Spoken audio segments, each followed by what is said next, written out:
क्योंकि मैम बहुत बिजी रहते हैं। आप लोगों ने एक छोटा सा 20 सेकेंड्स का क्लिप देखा मैम को हॉस्पिटल का। कभी टाइम मिले तो लखनऊ में सहारा हॉस्पिटल जो अभी मैक्स के नाम से है, उससे 500 मीटर्स के डिस्टेंस पे ही मैम का हॉस्पिटल बना है, मेडिसिटी नाम से। और एक बार आप आ सकते हैं, देख सकते हैं, मल्टी स्पेशलिटी हॉस्पिटल है। अगर आपको कोई भी हेल्थ रिलेटेड इशू है, आपको अगर डॉक्टर चाहिए तो। और मैं अब बिल्कुल भी टाइम नहीं लूंगी, एक आप लोगों से रिक्वेस्ट करूंगी, अटेंटिव रहिएगा, क्योंकि आज का सेशन हम मेजरली हमने ऐसा प्लान किया कि हम सिर्फ मैम से क्वेश्चंस पूछेंगे। आप बहुत सारे कॉमन फीमेल्स से होने वाली प्रॉब्लम्स का मैम उनका आंसर करेंगे। लास्ट होते होते हो सकता है आपके सारे प्रॉब्लम्स आंसर हो जाएं। अगर कुछ रह जाता है तो लास्ट के 10 मिनट्स आपको हम देंगे। आप आपके जो भी क्वेश्चन होंगे, आप वो वर्चुअल देखो, आप अगर ऐसे हैंड रेज करेंगे तो मेरी स्क्रीन पे एक बार में 25 लोग ही दिखते हैं, तो मुझे नहीं दिखेगा। अगर आप वर्चुअल हैंड रेज करेंगे, राइट, ये ऐसे कोशिश करूंगी कि मैं हर तो ऐसे करेंगे तो आप फ्रंट स्क्रीन पे आ जाएंगे। ठीक है, तो मैं आपको बुला लूंगी, आपको अनम्यूट करने का राइट दूंगी, आप लेकिन वीडियो ऑन करेंगे और आप अपना क्वेश्चन मैम से डायरेक्टली पूछ सकेंगे।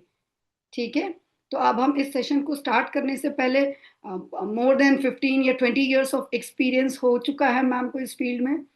और अगर आप जाएंगे ना हॉस्पिटल में तो अभी आप डायरेक्टली कुमुदनी जी को मिल भी नहीं सकते हैं, है ना। उनके यहाँ और बहुत सारे गायनेकोलॉजिस्ट बैठते हैं, पहले आप उनसे मिलेंगे, फिर अगर बहुत क्रिटिकल हुआ तो आप मैम के पास जाओगे। तो आप इससे समझो, है ना, कि बहुत बहुत एक्सपीरियंस भी है और बहुत नाम है लखनऊ में। तो इसलिए अगर आपको ऐसे लोग बता रहे हैं फ्री में, उनका टाइम मिला है, तो आप उसको, अगेन वो आपके ऊपर है कि आप कितना लेना चाहते हो। जितना लेना चाहते हो वो आपके पोस्चर से दिखेगा कि आप कैसे लेना चाहते हो। तो मैं बिल्कुल भी टाइम नहीं लूंगी और मैं इनवाइट करूंगी डॉक्टर कुमुदनी जी को on virtual stage. Ma'am please आप अगर वर्चुअल हैंड रेज कर दोगे तो मेरे को दिख जाएंगे।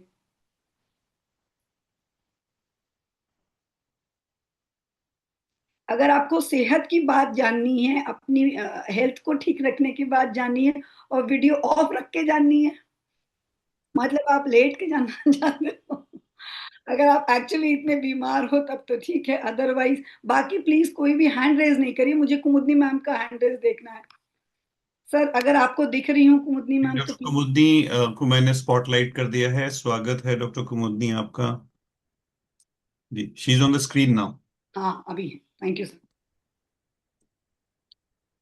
Thank you sir. बहुत बहुत बहुत स्वागत है मैम आपका, और बहुत सारा थैंक यू पहले से कि आपने अपना, मुझे पता है बहुत बहुत बिजी स्केड्यूल है, दो छोटे बच्चों के साथ और बिजनेस, मतलब आप अपना हॉस्पिटल भी रन कर रहे हैं। तो इसलिए अब हम बिल्कुल भी टाइम नहीं लेंगे और हम फटाफट आपसे बहुत सारे सवाल पूछने वाले हैं, ताकि हम सब जो भी यहाँ हैं वो आपके नॉलेज और विजडम से हम बेनिफिट ले सके। और आप हमेशा बहुत एक्टिवली हमारे स्विटमी कम्युनिटी के लिए कंट्रीब्यूट भी करते हैं, उसके लिए भी सबकी तरफ से दिल से आपका थैंक यू, है ना। मैम मेरा पहला क्वेश्चन होगा, क्योंकि ये फीमेल सेंट्रिक हमने इस सेशन को रखा है ना। तो जैसे एक फीमेल को लाइफ में सबको पता है बहुत सारे स्टेजेस से होके गुजरना पड़ता है। तो एक बच्ची जब पैदा हुई, थोड़े दिन बाद हमें ये पता है कि उसका पीरियड्स या मेंस्ट्रुअल साइकिल स्टार्ट होगा।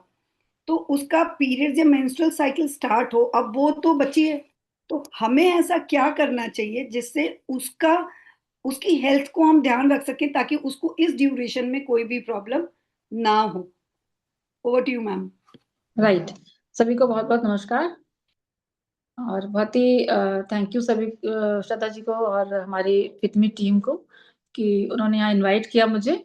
और अगेन, जब मैं हमेशा कहती हूँ कि जब हम लोग फिटमी ग्रुप में कुछ बात कर रहे होते हैं, तो उस टाइम ऐसा होता है कि मैं आपको एजुकेट कर रही होती हूँ कहीं ना कहीं, लेकिन मेरे अंदर भी वो चीजें फिर आती हैं, लगता है कि अरे बहुत दिनों से हमने शायद हेल्थ का उतना ख्याल नहीं रखा है, तो हम भी एक्टिव हो जाते हैं। तो यहाँ पे जितने लोग भी बैठे हैं, फीमेल्स की बात हो रही है, लेकिन मुझे लग रहा है कि जितने भी लोग बैठे हुए हैं सभी कुछ ना कुछ उनके अंदर आएगा एनर्जी कि भाई हमें अपनी हेल्थ के बारे में सोचना है, हेल्थ को प्रायोरिटी देके रखना है। सो फीमेल की बात हो रही है, हमारे बच्चियों की बात कर रहे थे हम लोग कि क्या ऐसा करें कि उनके मेंस्ट्रुअल साइकिल में प्रॉब्लम ना आने पाए। तो सबसे इंपॉर्टेंट बात है कि मेंस्ट्रुअल साइकिल स्टार्ट कैसे होते हैं। जो हमारा ब्रेन में हाइपोथैलेमस है, वहां से कुछ हार्मोन रिलीज होते हैं, फिर पिट्यूटरी ग्लैंड तक आते हैं, फिर वो हमारे ओवरी और यूट्रस तक पहुंचते हैं। तो ये पूरा हार्मोनल एक सिस्टम है, एक एक्सेस है। जब वो पूरी तरीके से अच्छे से वर्क करना स्टार्ट करता है तो हमारे पीरियड्स आना शुरू होते हैं।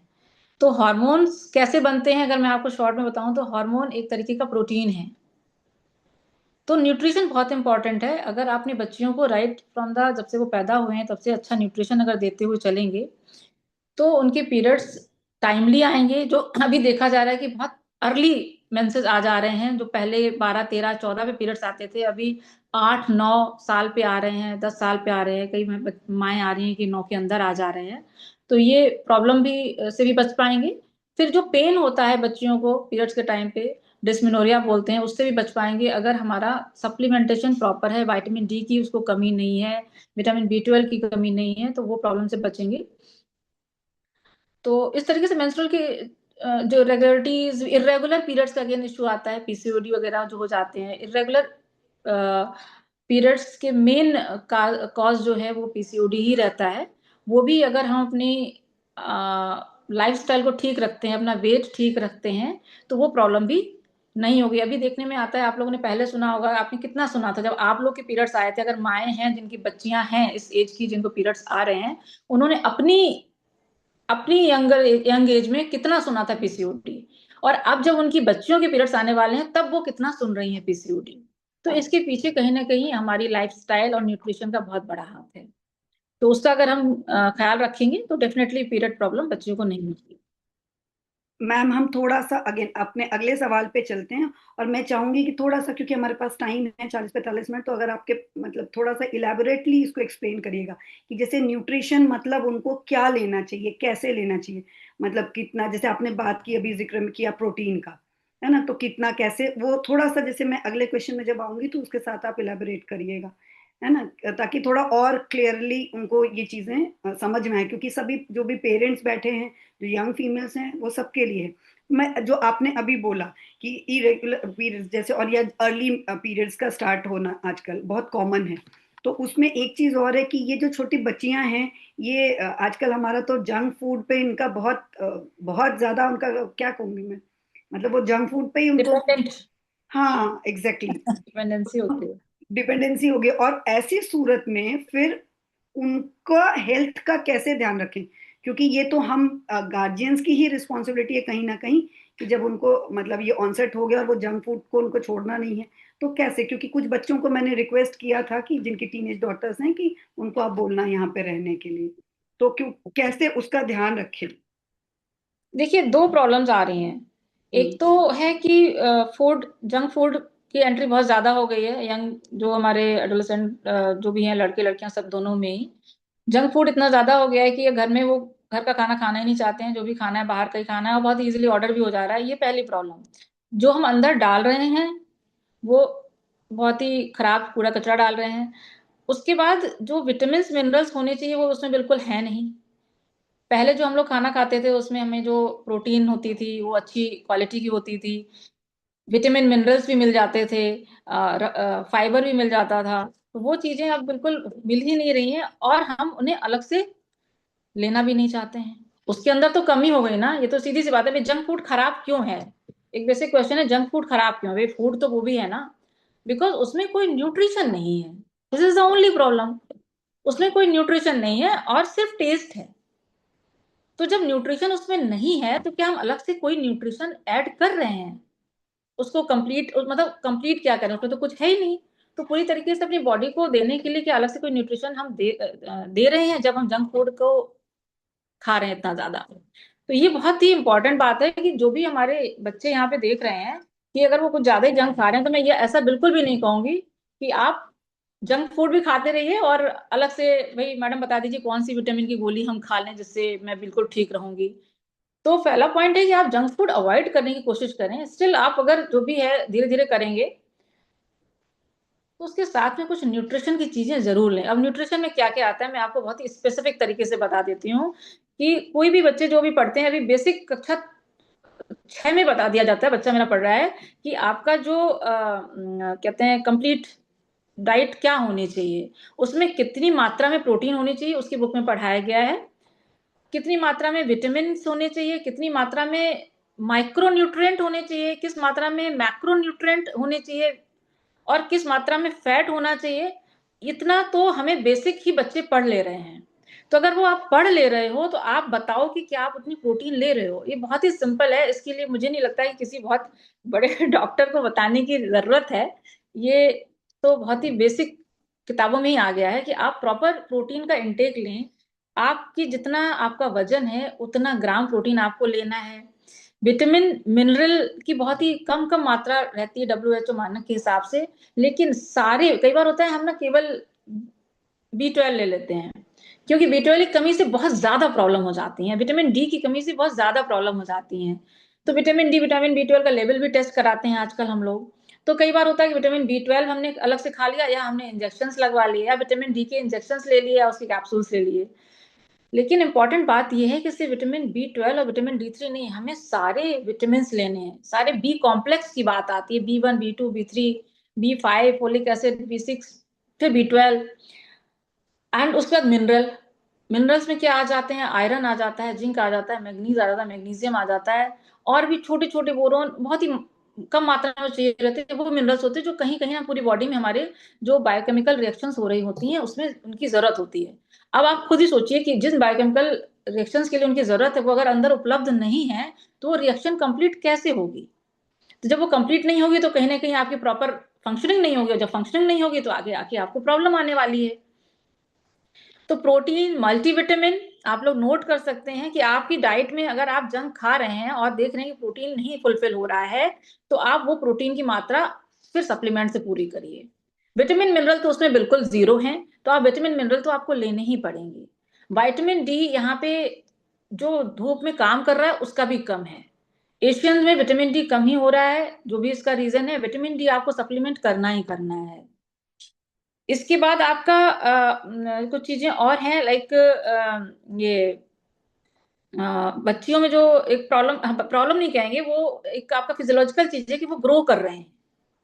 तो ग्रोथ जब उनकी हो रही है तो उनकी बोन्स ग्रो कर रही हैं, उन्हें कैल्शियम की बहुत जरूरत होती है। जनरली हम लोग बात करते हैं कि 30 साल के बाद, 30 साल के बाद तो हमारा कैल्शियम डिप्लीट होना शुरू हो जाता है, तब मजबूरी है, तब भी नहीं खाओगे तब तो बिल्कुल ही गए काम से आप। लेकिन बेस्ट टाइम होता है कि जब आप यंग हो उसी टाइम पे उसे कैल्शियम सप्लीमेंट कर दीजिए, जब उसकी बोन ग्रो कर रही हैं तो वो हेल्दी सॉलिड बोन ग्रो करेंगी। तो इतना तो मिनिमम सप्लीमेंट हमें देना चाहिए अपने बच्चों को, खास तौर से जो जंक फूड ले रहे हैं। Thank you ma'am. अब इसी से रिलेटेड अगला क्वेश्चन है मेरा कि जैसे अभी आपने शेयर किया था कि बहुत कॉमन एक प्रॉब्लम हो चुकी है इरेग्युलर पीरियड्स, जैसे पीरियड्स बच्चों को जल्दी शुरू होता है और उसके बाद वो इरेगुलर 3-3 महीने नहीं आ रहे हैं, कभी कभी एक ही महीने में 2 बार आ रहे हैं। तो ये इसका रीजन क्या है, ये क्यों होता है और इससे हम कैसे अवॉइड कर सकते हैं या ना हो ऐसा क्या करें? देखिए इरेगुलर पीरियड अगर जो छोटे बच्चियों का बात करें, जो एडोलेसेंट लड़कियां हैं जिनके अभी नए नए पीरियड स्टार्ट हुए हैं, 14-15 साल वाले बच्चे, तो उसमें तो कई बार पीरियड जल्दी जल्दी आना या डिले हो जाना एक नॉर्मल फिजियोलॉजिकल फिनोमिना होता है, जिसके लिए डरने की बात नहीं होती। लेकिन आप आंख बंद करके बैठे ना, आप अपने सारे टेस्ट करा लें कि थायराइड उसका ठीक है, प्रोलैक्टिन ठीक है, अल्ट्रासाउंड में कोई प्रॉब्लम नहीं है, अगर सब ठीक है, उसका वेट ठीक है, वो सही खाना खाती है, तो यू जस्ट वेट। 17 साल 18 साल तक वो चीजें अपने आप ही ठीक हो जाएंगी। लेकिन अगर बच्चे का वेट बढ़ा हुआ है और मतलब वो इस एडोलेसेंट एज ग्रुप में नहीं है, आप उससे आगे बढ़ चुके हैं, फिर भी पीरियड्स इरेगुलर हो रहे हैं, 2-2 3-3 महीने नहीं आ रहे हैं, तो डेफिनेटली आपको पीसीओडी की प्रॉब्लम है। और पीसीओडी की प्रॉब्लम सिर्फ छोटी सी इरेगुलर पीरियड की प्रॉब्लम नहीं होती है। कितने सारे ऐसे पीसीओडी के पेशेंट हैं जो कि यंग एज में उनको पीसीओडी थी और अब जब वो 40 टच कर रहे हैं तो उनको डायबिटीज हो गया है, उनको ब्लड प्रेशर हो गया है। इसको हम लोग कहीं ना कहीं सिंड्रोम एक्स, फ्यूचर में सिंड्रोम एक्स एक बोला जाता है, कि हार्ट की प्रॉब्लम होना, शुगर हो जाना, बीपी हो जाना, जो भी इरेगुलर पीरियड और मोटे महिलाएं हैं जिनको पीसीओडी है, उनको ये लॉन्ग टर्म रिस्क होने की संभावना होती है। और इससे भी बड़ा एक और बड़ी प्रॉब्लम हो जाती है पीसीओडी वाले महिलाओं को, आगे चल के उन्हें एंडोमेट्रियल यानी कि यूट्रस यानी कि बच्चे दानी के कैंसर के होने की खतरा होता है। क्योंकि जो पीरियड इरेगुलर होते हैं तो यूट्रस की लेयर थिक हो जाती है, वो टाइम से ब्लीड नहीं कर पाती। जब टाइम से ब्लीड नहीं कर पाती है तो कई बार इतनी थिक होकर फिर जल्दी जल्दी स्टेड होती है, जल्दी जल्दी ब्लीड करती है, जो कहते हैं ना जल्दी जल्दी भी आने लग रहे हैं। पहले इरेगुलर हुए, अब जल्दी जल्दी हो रहे हैं, बीच में हो रहे हैं, तो इनको फ्यूचर में जाके एंडोमेट्रियल कैंसर का भी रिस्क होता है। तो अगर इस तरीके से इरेगुलर पीरियड हो रहे हैं तो आप उसको टालें नहीं, पहले आप अपने डॉक्टर से मिलें, देखें कि भाई फिजियोलॉजिकल है या कोई और प्रॉब्लम है। अगर ये फिजियोलॉजिकल नहीं है, पीसीओडी का इश्यू है या कोई और इश्यू है, तो आप फिर अगेन आपको उसको करेक्ट करना है, आप उसे करेक्ट कर सकते हो। पीसीओडी को आराम से कंट्रोल किया जा सकता है, और उसका कंट्रोल करने का एक ही तरीका हम लोग बार बार बोलते हैं, लाइफस्टाइल मॉडिफिकेशन। और लाइफस्टाइल में आ जाता है सबसे पहले आपका डाइट मॉडिफिकेशन, कि आप खान पान क्या कर रहे हैं, उसमें प्रॉपर न्यूट्रिशन है या नहीं है, और उसके बाद आता है आपकी एक्टिविटी कितनी हो रही है। Thank you ma'am. अब अगेन आगे बढ़ते हैं, और हमारा इसी से रिलेटेड फिर एक क्वेश्चन है। जैसा अभी आपने बोला कि क्या उनका वेट ज्यादा तो नहीं है एडोलेसेंस एज में आने के बाद, अगर कोई फीमेल जिसका वेट ज्यादा है एडोलेसेंस एज में या इवन आफ्टरवर्ड्स ऑल्सो, तो उस केस में उनको क्या क्या रिस्क हैं, हेल्थ रिस्क हैं एज अ गायनाकोलॉजिस्ट, और उसका कैसे ध्यान रखा जा सकता है? वेट ज्यादा कितना होता है, आप ना बीएमआई कैलकुलेट करिए, फिर बीएमआई कैलकुलेटर आपके आ गए, आप खुद ही देखिए कि आप किस कैटेगरी में पढ़ते हो। आप ओवर वेट की कैटेगरी में पढ़ते हो, या आप ओबीज की कौन सी किस लेवल की ओबेसिटी है, ओबेसिटी में फिर मॉर्बिड ओबेसिटी किस लेवल पे आप आ रहे हो। जितनी जितनी आपकी ओबेसिटी बढ़ती चली जाएगी, जितना आपका मोटापा बढ़ता चला जाएगा, आपके साथ बहुत सारे रिस्क जुड़ जाएंगे। सबसे पहला रिस्क आपको जुड़ जाएगा कि आपको कभी भी सडन कार्डियक अटैक आ सकता है, हार्ट अटैक आ सकता है। ठीक है, दूसरा है कि आपको डायबिटीज हो सकती है, हो ही जाती है जनरली अगर आपका वेट बढ़ा हुआ है। तीसरी चीज है आपका ब्लड प्रेशर बढ़ जाएगा। ब्लड प्रेशर बढ़ जाएगा तो आपके साथ फिर आपका ब्रेन हिमरेज का खतरा हो गया। ब्रेन हिमरेज का खतरे के साथ साथ स्ट्रोक का खतरा हो गया। मतलब ये छोटी मोटी बातें नहीं है। स्ट्रोक हो जाना, ब्रेन हिमरेज हो जाना, यानी कि आप पैरालाइज हो जाते हैं। तो ओबेसिटी को हमें बहुत, अभी तो मोदी जी का भी एक प्रोग्राम आया था कि एंटी ओबेसिटी के अगेंस्ट वो भी बात कर रहे हैं कि हमें अपने देश में मोटापा और डायबिटीज को कंट्रोल में लेके आना है। इसके अलावा और एक चीज है, ये तो बहुत ही खतरनाक चीजें हो गई। आप खुद बताओ कि जब आप मोटे होते हो तो शीशे के सामने खड़े होके आपको कैसा लगता है? अच्छा लगता है? बिल्कुल भी अच्छा नहीं लगता है। तो वो भी एक बहुत बड़ा फैक्टर है कि आप जब आपका वेट नॉर्मल है, कंट्रोल है, तो आप कितने स्मार्ट और कितने यंग लग रहे होते हैं। खुद ही देख लीजिए, अगर कोई बच्ची हमारी अगर 20 साल की है और उसका वजन ज्यादा है, तो वो कहीं ना कहीं 25-26 की लगेगी। और कोई अभी अगर 30-35 का है और वेट कंट्रोल कर रखा है, डाइट अच्छा है, न्यूट्रिशन अच्छा है, तो उनकी एज कम दिखती है। तो ये बहुत ही इंपॉर्टेंट चीज है कि हम अपना वेट कंट्रोल में रखें। अब रखें कैसे? वेट को कंट्रोल में रखने का सिर्फ एक दो तीन पॉइंट में बोलूंगी जो बहुत ही इंपॉर्टेंट है, वो किए बगैर आप वेट कभी कंट्रोल में कर ही नहीं सकते। सबसे पहली चीज, आप ओवर ईटिंग ना करें। कई बार बोलते हैं कि नहीं नहीं हम तो कुछ खाते ही नहीं है, हम तो ऐसे ही मोटे हो जा रहे हैं, हमारा थायराइड इसलिए मोटे हो जा रहे हैं। थायराइड की वजह से कोई मोटा नहीं होता है। एक्चुअली जब आप ज्यादा मोटे हो जाते हो तो आपके पूरे इतने भारी शरीर के लिए थायराइड का हार्मोन, बेचारी ग्लैंड इतनी छोटी, आप इतने मोटे, तो वो ग्लैंड पूरा हार्मोन आपको दे नहीं पाती, इसलिए आपको अलग से हार्मोन लेना पड़ता है। आपने न्यूट्रिशन अच्छा नहीं रखा, आपके अंदर हार्मोन्स ही अच्छे नहीं है, आपके विटामिन मिनरल ओके अच्छे नहीं है, तो वो अच्छे से हार्मोन बना नहीं पा रहे हैं, इसलिए आपको थायराइड हार्मोन की कमी हो जाती है, ना कि आपको थायराइड है इसलिए आप मोटे हो। तो इस पॉइंट को जरूर पकड़िएगा। तो ओवर ईटिंग हमें कम कंट्रोल में रखनी है। खाने का शेड्यूल बना के रखना है कि भाई हमें मॉर्निंग में इतना खाना है, बार बार आपको रिपीटेड मीठा नहीं खाना है। बिंज ईटिंग जो कहते हैं कि कुछ खा लिया फिर कुछ खा लिया, वो चीजें नहीं करनी है। दूसरी चीज है कि आप कितना एक्टिव हैं, सिडेंटरी लाइफस्टाइल है आपकी। कई बार होता है कि हाँ, ये भी होता है कि कुछ लोग इस सच में बोलते हैं कि हम बहुत कम खाते हैं। सही में हो सकता है वो 2 ही रोटी खा रहे हो, लेकिन सारे दिन घर में पड़े हुए हैं, तो वो 2 रोटी भी उनके लिए ज्यादा है। अगर आप सारे दिन पड़े हुए हैं तो आप फिर भाई एक दिन छोड़ छोड़ के खाइए, ठीक है ना? लेकिन आप एक दिन छोड़ छोड़ के खाएंगे तो क्या प्रॉब्लम हो जाएगी? न्यूट्रिशन ही नहीं पहुंचेगा तो दूसरी प्रॉब्लम शुरू हो जाएंगी। तो क्या करना है, आपको एक्टिव रहना है। आपको कहीं ना कहीं वॉक, सिंपल है, आप वॉक कर लीजिए। ज्यादा नहीं कर सकते, 5000 स्टेप्स चल लीजिए बस, इससे ज्यादा और कुछ नहीं करना है आपको कि भाई बहुत जिम ज्वाइन करें तो ये करें तो वो करें। तीसरी पॉइंट आता है कि आपका प्रोटीन इनटेक, जो कि कहीं ना कहीं फर्स्ट पॉइंट होना चाहिए, क्योंकि ये सब तो सभी को पता होता है कि हाँ भैया, हाँ थोड़ा कम खाना है, डाइटिंग करने लगते हैं लोग, हाँ वॉक करना है तो जिम जाने लगते हैं, लेकिन प्रोटीन इनटेक कितना रखना है ये आप कभी नहीं सोचते हो। जब तक आप प्रॉपर प्रोटीन इनटेक नहीं करोगे, अगर आपका वेट ज्यादा है, आप वेट कभी जिंदगी में कम कर ही नहीं सकते, कभी नहीं कर सकते। और किसी तरीके से अगर आपने कम कर भी लिया, ये क्या कहते हैं फास्टिंग, इंटरमिटेंट एंड ऑल ये सब करके, तो आप इतने वीक हो जाओगे कि आपका चेहरा अच्छा नहीं लगेगा, आपको वीकनेस इतनी ज्यादा लगेगी कि बाद में फिर उसकी प्रॉब्लम आ जाएंगी। तो protein intake is very important. और इंडिया में इतनी ज्यादा जो डायबिटीज है, हम लोग एकदम नंबर 1 पे हैं डायबिटीज के लिए। उसका रीजन यही है कि हमारे यहाँ प्रोटीन इंटेक बहुत कम है। एक टाइम हमारे यहाँ सत्तू खाए जाते थे, अभी कौन खाता है? कोई नहीं खाता। अभी तो क्या खाते हैं, अभी बता रहे हैं ना श्रद्धा जी, जंक फूड खाते हैं सब, 2 मिनट में जोमेटो से आता है। तो इस वजह से प्रोटीन इंटेक बहुत ही कम हो गया। प्रोटीन कितना लेना चाहिए? आप 60 किलो के हैं तो आपको 60 ग्राम प्रोटीन लेना है। आप हिसाब लगाइएगा कि सुबह से लेकर शाम तक, मैं वेजिटेरियन हूँ तो सुबह से लेके हमारे यहाँ बनना शुरू हो जाता है कि स्प्राउट भी बनेगा तो पनीर भी खाएंगे तो छोला भी बनना चाहिए, तो फिर दाल भी ले रहे हैं, फिर कर्ड भी ले रहे हैं, उसके बाद ही प्रोटीन का इंटेक पूरा नहीं होता है। एक वेजिटेरियन की डाइट में कभी भी पूरा नहीं हो सकता। तो protein supplementation is very important अगर आप अपना वेट कम करना चाहते हैं। अदरवाइज आप भूल जाइए, आप वेट कभी कम नहीं कर पाएंगे। और अगर कर भी लिया तो आपको अच्छी खासी वीकनेस या आगे आने वाले टाइम में आपको सडन कार्डियक अरेस्ट या सब होने की रिस्क बन जाएगी। आपका हार्ट वीक हो जाएगा, हार्ट फेलियर में जाने का डर हो जाएगा। अब जब आप प्रोटीन इंटेक ले रहे हो और थोड़ा सा एक्सरसाइज कर रहे हो, दौड़ रहे हो, भाग रहे हो, वेट कम करना चाहते हो, तो न्यूट्रिएंट, माइक्रो न्यूट्रिएंट बहुत इंपॉर्टेंट है। आपकी बॉडी काम कर रही है, दौड़ भाग रही है, तो वियर एंड टियर हो रहे हैं, तो प्रोटीन, मिनरल, और साथ में अब क्या है, फैट है आपके बॉडी में, खराब वाला फैट जमा हो रखा है, तो आपको कहीं ना कहीं गुड फैट भी लेना है। तो उसमें आते हैं ओमेगा 3 फैटी एसिड्स आते हैं जो कि गुड फैट में, उन्हें आपको साथ में लेना है। इतना आप करेंगे तो आपका वेट कहीं ना कहीं जरूर आप कम कर ले जाएंगे।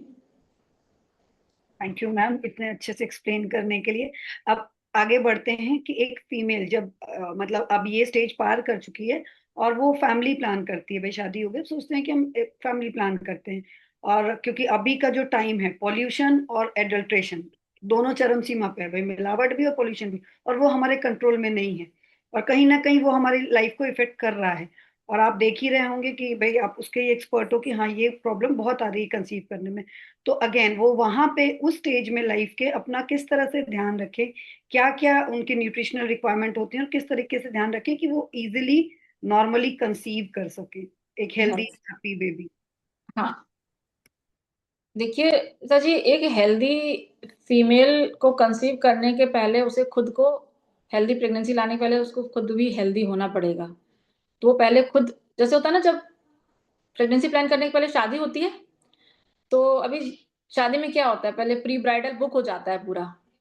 प्री ब्राइडल पता नहीं क्या क्या होएगा, है ना। और घर में भी कितनी तैयारियां होती हैं, 6 महीने पहले से तैयारियां शुरू हो जाती हैं लड़की की शादी में, साल 2 साल पहले से, किसी की भी शादी में। तो क्या प्रेगनेंसी प्लान करने के पहले क्या तैयारी करते हैं? This is very important. आप प्रेगनेंसी प्लान करने के पहले भी उतनी ही तैयारी करिए। अब प्रेगनेंसी तो हो रही होती है फीमेल को, लेकिन कहीं ना कहीं उसमें योगदान तो मेल का भी होता है ना। तो जो हमारे मेल पार्टनर्स है ना, मेल फीमेल दोनों को ही कुछ बातों का ख्याल रखना, जो मैं आपको बताऊंगी कि प्रेगनेंसी अगर आपको प्लान करनी है, आप सोच रहे हैं कि ठीक है अब हमको 3-4 महीने बाद प्लान करनी है, तो कम से कम 3 महीने पहले से आपको कुछ सप्लीमेंटेशन, ऐसे तो क्या कहा जाता है कि आप पूरे न्यूट्रिशन, आपका जो न्यूट्रिशन कम हो रहा है खान पान में, आप उसको ऐड करिए। ये पहले की बात थी जब सब कुछ है, सब खा रहे हैं हम, अब कुछ एक्स्ट्रा चाहिए हमें तो हम कुछ एक्स्ट्रा ले रहे हैं। तो पहले तो आप देखिए कि आप हेल्दी हैं कि नहीं, आपको किसी प्रकार की कमी तो नहीं है, टेस्ट करा लिए लीजिए, haemoglobin, thyroid, blood sugar, vitamin D, B12 सब ओके है कि नहीं, नहीं है तो उसे पूरा करिए। और फिर फोलिक एसिड नाम का एक विटामिन होता है जो कि एक अच्छी मात्रा, ऐसे तो नॉर्मली हमें WHO के हिसाब से जो कम मात्रा में एक डेली खाना है उतना सफिशिएंट है, लेकिन प्रेगनेंसी प्लान करने के लिए at least 5 milligram folic acid daily हमें 3 महीने पहले से ले लेना होता है। और ये सिर्फ वाइफ को नहीं लेना है, हस्बैंड को भी लेना है। तो अगेन फिर फोलिक एसिड के साथ साथ आपको पूरा micro nutrient, macro nutrient, protein, omega 3 बहुत इंपॉर्टेंट है। प्रेगनेंसी में अगर आप ओमेगा 3 कायदे से लेते रहते हैं तो आपके बच्चे का ब्रेन ग्रोथ बहुत अच्छा होता है, ब्रेन डेवलपमेंट अच्छा होता है। और कौन सी माँ, है ना, ऐसा नहीं चाहिए कि उसका बच्चा बहुत ही अच्छे ब्रेन डेवलपमेंट के साथ पैदा हो। तो ये चीजें आपकी तैयारियां करीब 3-4 महीने से शुरू हो जानी चाहिए। सारे vitamin, protein, calcium, vitamin D. और सिर्फ आप नहीं, आपका पार्टनर भी उसको ले। और बहुत अच्छा हो अगर आप लोग कोएंजाइम Q10 भी ले लें, बिकॉज कहीं ना कहीं आपकी एनर्जी खर्च होने वाली है आने। और जो स्पर्म होता है हस्बैंड का, उसमें कहीं ना कहीं उसको इतनी एनर्जी चाहिए होती है कि वो इतना फास्ट मूव कर रहे होते हैं, तो बहुत ही एनर्जेटिक एक सेल होती है वो। तो कोएंजाइम Q10 बहुत इंपॉर्टेंट है। अगर कोई प्लान कर रहा है तो वो लोग अगर कोएंजाइम Q10 लेते हैं तो बहुत हेल्दी और इजिली प्रेगनेंसी प्लान कर सकते हैं। Thank you ma'am. अब मुझे भी आज यहाँ एक चीज और पता चली कि अच्छा दोनों पार्टनर्स को सप्लीमेंटेशन की जरूरत है ना। नॉर्मली हम अच्छा प्रेगनेंसी प्लान पे चलो फीमेल का ध्यान रखना शुरू हो जाओ है ना। अच्छा है कि दोनों का रखना है। चलिए अभी आपके हेल्प से और अपना ध्यान रख के एक फीमेल ने प्रेगनेंसी कंसीव कर लिया। अब उसके इस साइकिल में 9 महीने के साइकिल में हम 3 सेमेस्टर्स में उसको आप डिवाइड करते हैं डॉक्टर्स, है ना। तो उन तीनों सेमेस्टर्स में हम चाहेंगे कि आप अगर डिटेल बता सकें कि फर्स्ट सेमेस्टर में, सेकेंड और थर्ड लास्ट सेमेस्टर में उसको क्या क्या वहां पे, क्योंकि बॉडी की नीड्स बढ़ जाती हैं, तो किस सेमेस्टर में क्या चीज उसका न्यूट्रिशनल रिक्वायरमेंट क्या बढ़ जाता है, उसका क्या चीज का ध्यान रखना चाहिए, अगेन तीनों में ही। तो आप इसको थोड़ा सा वो कर सकें तो अच्छा होगा। बिल्कुल, मैं आपको बता रही हूँ। तीनों ट्राइमेस्टर बहुत ही इम्पोर्टेंट है। और शुरू के ट्राइमेस्टर में एक्चुअली मैं आपको कुछ दिखाना चाह रही थी, अगर मुझे मिल जाए।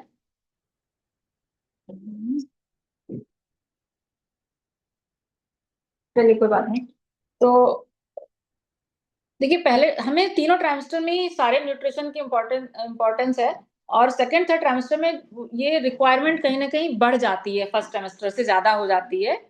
और फर्स्ट ट्राइमेस्टर में एक प्रॉब्लम ये आती है, कहीं ना कहीं नॉजिया वॉमिटिंग आपको हो रहा होता है। तो फर्स्ट ट्राइमेस्टर में हम लोग जनरली आयरन कैल्शियम एडवाइस नहीं करते हैं।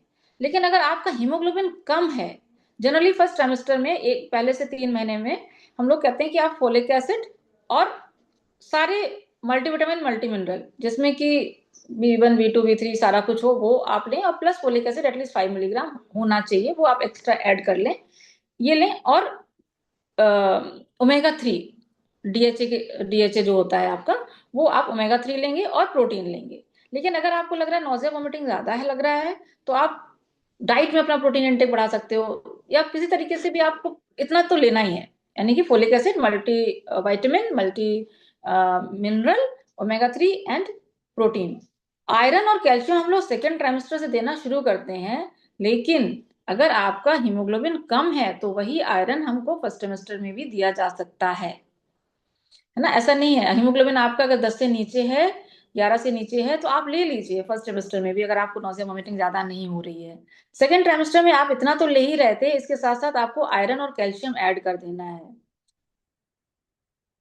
और कोशिश करें कि कैल्शियम अब उसकी कितना एब्जॉर्प्शन है उसके हिसाब से, ऐसे जो पहले कैल्शियम कार्बोनेट आता था जिसका एब्जॉर्प्शन बहुत अच्छा नहीं होता था, तो 500 मिलीग्राम की टैबलेट सुबह शाम दी जाती थी। अभी तो अच्छी एब्जॉर्प्शन वाली टैबलेट है, तो आप कम मात्रा में भी ले सकते हैं। लेकिन कोशिश करें कि कैल्शियम सुबह शाम लें, और आयरन एक बार ले सकते हैं, डिपेंडिंग ऑन आपका हीमोग्लोबिन कितना है। अगर हीमोग्लोबिन कम है तो आयरन भी 2 बार ली जा सकती है। तो आपने इसको ऐड कर दिया उन तीनों के साथ साथ, है ना। थर्ड ट्राइमेस्टर में भी अगेन आपको इन चीजों को ऐड कर देना है। और एक इसके साथ साथ एक चीज, कुछ चीजें मैं आपको और बोलूंगी, कि जो प्रेग्नेंट महिलाएं हैं उसमें उनमें कहीं ना कहीं क्या होता है, इम्यूनिटी कम हो जाती है उनकी। तो आप विटामिन सी को अगर साथ में लेके चलते हैं शुरुआत से, तो 2 चीजें होती हैं। जब आप आयरन को विटामिन सी के साथ लेते हैं तो उसका एब्जॉर्प्शन अच्छा होता है, आपका हीमोग्लोबिन जल्दी अच्छा बिल्ड हो जाता है। और आप टारगेट रखें कि अगर आप प्रेग्नेंट हैं तो आपका हीमोग्लोबिन 12 से ऊपर होना चाहिए। 12 से ऊपर हीमोग्लोबिन होगा, विटामिन सी लेते रहेंगे तो अभी बहुत देखने में आता है, क्योंकि पोल्यूशन इतना ज्यादा हो गया है कि सब खांसी वासी लेके आ रहे हैं, इतनी ज्यादा सबको कफिंग हो रहा है, सब लोग खांस रहे हैं। और अभी तो गर्मी ठंडी का भी सीन छोड़ दीजिए, हर समय सबको इतना इरिटेशन और एलर्जिक और पता नहीं क्या क्या हो रहा है। तो विटामिन सी बहुत इंपॉर्टेंट है, क्योंकि प्रेगनेंसी में हम नहीं चाहते कि आपको किसी प्रकार का कोई इन्फेक्शन हो और उसके लिए हमें आपको अननेसेसरी एंटीबायोटिक देनी पड़ जाए। तो आपकी इम्यूनिटी आपको अच्छी रखनी है, तो विटामिन सी को आप इसके साथ में ऐड करिए। यानी कि आपने नोट कर लिया होगा कि फर्स्ट सेमेस्टर में multivitamin, multi mineral, folic acid, omega 3 and protein, second में इन तीनों के साथ साथ में कैल्शियम और आयरन, और थर्ड में भी सेम, बस आपको मात्रा थोड़ी बढ़ा देनी है कि आपका वजन कितना है उसके हिसाब से। और विटामिन सी आप ऐड कर लीजिए, है ना, to improve your immunity. Vitamin C हम फर्स्ट सेमेस्टर से भी ऐड कर सकते हैं, लेकिन बिल्कुल ऐड कर सकते हैं। Thank you. और क्या प्रोटीन उतना ही लेंगे जितना हम शुरू से ले रहे थे? जैसे हमने बात की कि जो फीमेल्स हैं, जैसे जितना बॉडी वेट है उतना ही प्रोटीन लेना, जैसे 60 kg है तो 60 ग्राम प्रोटीन लेना है। नहीं, प्रेगनेंसी में आप थोड़ा प्रोटीन बढ़ा देंगे तो बेहतर होगा। Thank you ma'am. अभी हम इसी से नेक्स्ट क्वेश्चन पे आते हैं। पोस्ट प्रेगनेंसी, भाई आजकल बहुत कॉमन हो रहा है, पोस्टपार्टम डिप्रेशन हो रहा है, ये है। तो उसमें जैसे होता है ना कि क्योंकि उस समय फीमेल दो चीजों को एक साथ हैंडल कर रही थी। भाई नॉर्मली इंडिया में हम फीमेल्स ब्रेस्ट फीड कराते हैं, तो वो ब्रेस्ट फीड करा रही है, प्लस वो अपना उसका बॉडी जो है वो पोस्टपार्टम रिकवरी मोड में भी है, बॉडी को उसके रिकवरी भी करनी है। तो उस कंडीशन में आप क्या कहते हो कि उसका न्यूट्रिशन कैसा होना चाहिए और किन चीजों से भरपूर होना चाहिए, किन चीजों का उसको ध्यान देना चाहिए कि वो फेज बहुत अच्छे से निकल जाए और ये वर्ड नेगेटिव वर्ड है वो कभी वहां ना आए? देखिए, मैंने जो तीनों ट्राइमेस्टर बोले, मैंने उसमें एक चीज मिस कर दी, उसको आप ऐड कर लीजिएगा, विटामिन D3।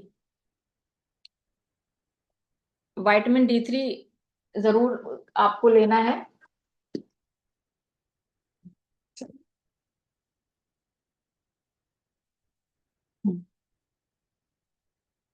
तो और पोस्टपार्टम फिर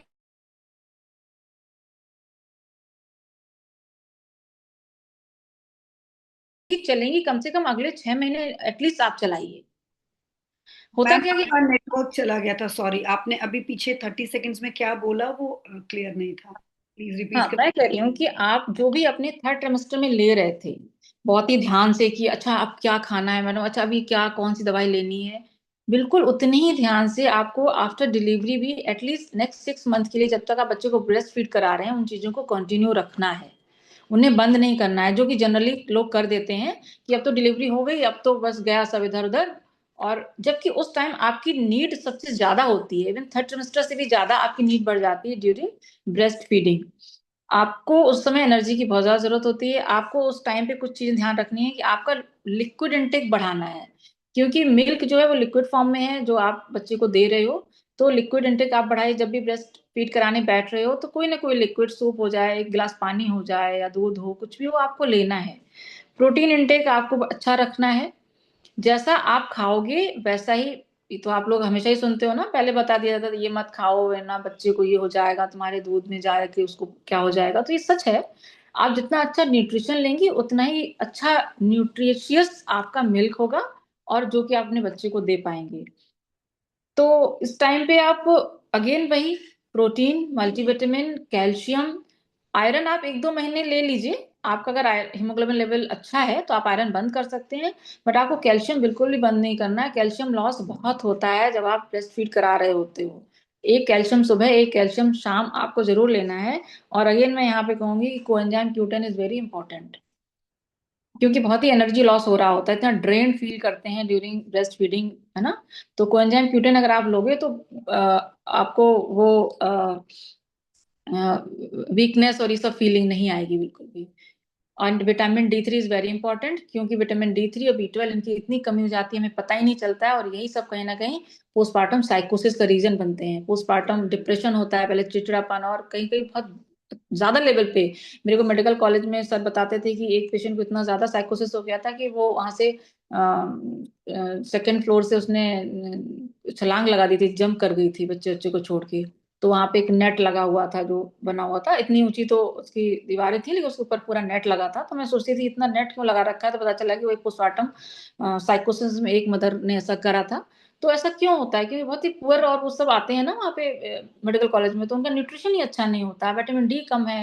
विटामिन D आप देखिए, अगर कंटिन्यूस बहुत दिन आपका कम रहेगा तो आपको बहुत ही एंग्जाइटी, इरिटेबिलिटी, अच्छे से नींद ना आना, ये सब शुरू हो जाएगा। और B12 के बारे में तो हमेशा कहते हैं उसके 3D होते हैं, कि B12 अगर ज्यादा कम हो गया तो आपका वो डेलेरियम यानी कि उलझन, डेलेरियम एंड डिमेंशिया यानी कि कुछ चीजें भूल जाना, और थर्ड चीज होता है D फॉर डेथ तक हो जाती है अगर B12 की कमी हो जाए तो this is very important. Thank you ma'am, thank you so much. और अभी जैसे हम चलते हैं कि इसके बाद हमारा एक बहुत बड़ा सेगमेंट है जिसको कहते हैं वर्किंग फीमेल्स, या नॉर्मली भी फीमेल्स, क्योंकि वो बहुत सारा काम कर रहे होते हैं घर में बाहर। और हमारे फीमेल्स की एक बड़ी अच्छी आदत होती है कि सबको खिला दो, जो बच गया वो खा लेंगे, नहीं बचे तो कोई बात नहीं, दूध पी के सो जाते हैं। खाने के नाम पे भी वो दौड़ रहे हैं, भाग रहे हैं, अच्छा सारे काम होंगे वो अपना मील स्किप कर देंगे। सारे काम जरूर कर लेंगे, लेकिन सिर्फ मील ऐसा है, वो नॉर्मली वर्किंग फीमेल तो ब्रेकफास्ट स्किप कर देते हैं, नॉन वर्किंग है तो भी जैसे मैंने देखा है कि उनका मील स्किप होता है बहुत, और कहीं ना कहीं वो उनकी हेल्थ पे नुकसान करता ही करता है। ऐसी सूरत में आप एक डॉक्टर हो, एक बहुत बिजी डॉक्टर हो, तो ये आप भी फेस करते होगे, तो कैसे वो अपना हेल्थ का ध्यान, जैसे होता है ना, क्योंकि सब कुछ एक साथ मैनेज करना डिफिकल्ट होता है, तो कैसा क्या करें कि वो खुद को फिट रख सकें।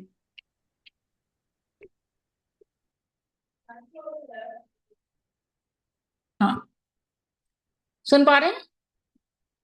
हाँ मैम, जी। बिल्कुल बिल्कुल बिल्कुल क्लियर। सबसे इम्पोर्टेंट है कि आप ना अपने आप को एक ऐसे ग्रुप से एसोसिएट करिए जहाँ पे लोग फिटनेस के लिए अवेयर हैं। फिटनेस की जहाँ बात होती है, जहाँ पे खान पान कैसा होना चाहिए, हम हेल्दी कैसे रहें, इस इन बातों पे चर्चा हो। मैं एक छोटा सा पॉइंट बताऊंगी आपको कि हम लोग हमारे जो मेडिकल कॉलेज के कुछ जो बैचमेट्स हैं, जो अब सब अलग अलग हुए हैं, कोई यूएस में है, कोई कहीं है, कोई कहीं है। तो ये हो रहा था कि हम लोग बात नहीं कर पा रहे थे।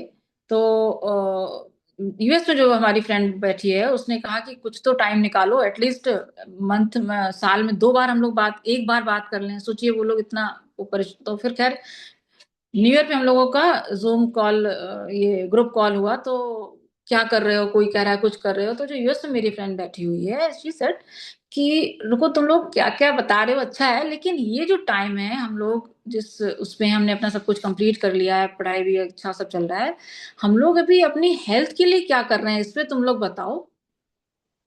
हेल्थ एंड स्पिरिचुअल जर्नी आपकी कैसी चल रही है इस टाइम पे।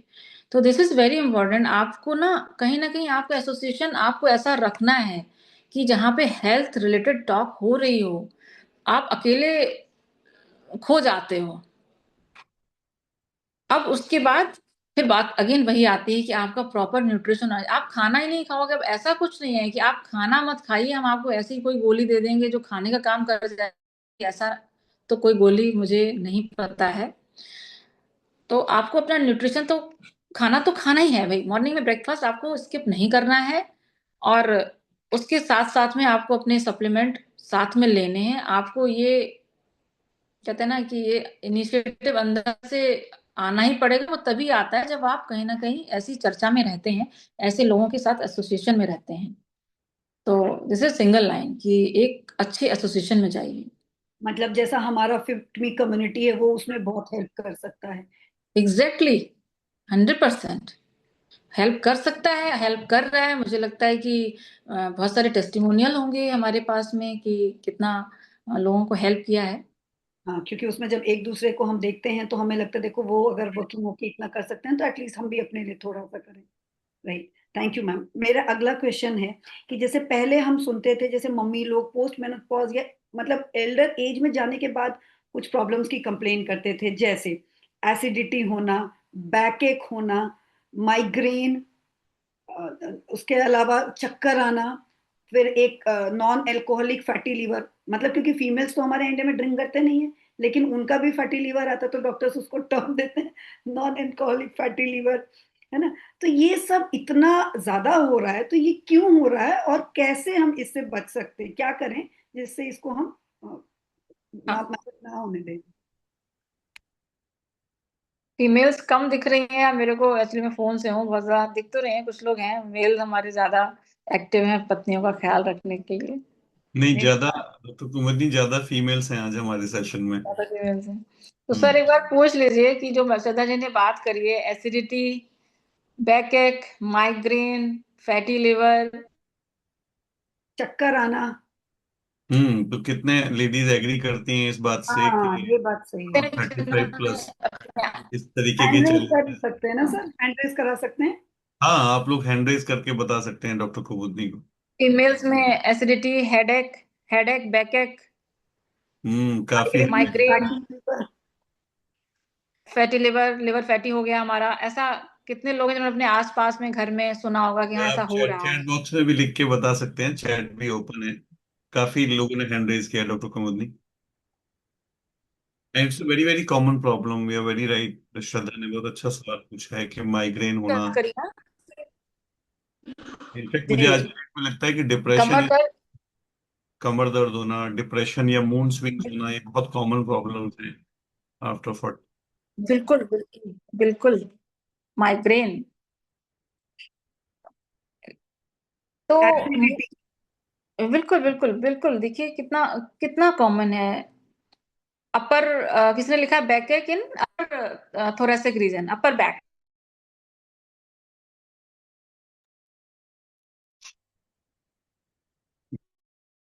है तो सबसे अच्छी बात यह है कि आप सही जगह हैं, एटलीस्ट आप how to control how to correct पे हम लोग बात कर रहे हैं ना। हम लोग उतने मतलब सिचुएशन पे नहीं गए हैं, जैसे कि हम लोग कहते हैं ना प्रोटीन सही से खा लो, नहीं खाओ तो फिर आईसीयू में प्रोटीन ड्रिप में भी चलता है, तो हम लोग अभी ड्रिप लगाने की कंडीशन में नहीं पहुंचे हैं, ये अच्छी बात है। राइट, हाँ, ठीक है। एसिडिटी की प्रॉब्लम पे अगर हम बात करें तो एसिडिटी सबसे सर मेरे को ही ऐसा लग रहा है ये कुमुदी मैम का नेटवर्क देखते हैं। डिस्टर्ब हो रहा है। थोड़ा नेटवर्क इशू आ जाता है बीच में, बट अब ठीक है। हाँ हाँ। हाँ, मैम आपका थोड़ा सा टॉक रिपीट कर लीजिएगा, थोड़ा वाला पीछे। हाँ, मैंने कहा कि एसिडिटी की प्रॉब्लम जो सबसे ज्यादा आती है उसके पीछे जो रीजन है कि फीमेल जो है वो सुबह उठ तो जाती हैं 6 बजे से, लेकिन उनका पहला जो मील होता है वो मुझे लगता है 5-6 घंटे के बाद वो होता है। और जो सुबह नहीं, और सुबह की एक जो उनकी चाय हो जाती है, चाय पी लिया उसके बाद 12 बजे तक वो ऐसे ही दौड़ते रहते हैं।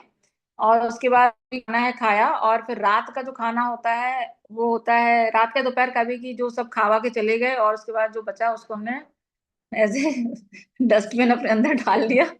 ऐसा होता है सबके साथ, है ना। सुबह उठे 6 बजे हैं और खाया हमने 12 बजे है।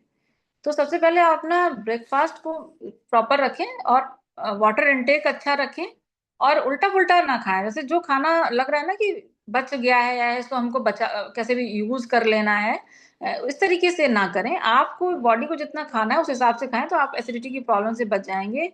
अगेन मैं यहाँ पे कहूंगी कि बी कॉम्प्लेक्स की कमी से बहुत ज्यादा एसिडिटी होती है। हमें एसिडिटी होती है तो हम लोग फिर एसिडिटी की कैप्सूल वगैरह लेना शुरू कर देते हैं, लेकिन थोड़ा ध्यान दीजिए कि अगर आपने बी कॉम्प्लेक्स ठीक से ले लिया तो आपको एसिडिटी नहीं होगी, आपका डाइजेशन बहुत अच्छा हो जाएगा। दूसरी बैकएक की प्रॉब्लम आती है। बैकएक के लिए तो मैं देखती हूँ डॉक्टर साहब के पास, डॉक्टर आरपी सिंह जो हस्बैंड है हमारे, तो इतना बैकएक के पेशेंट आते हैं।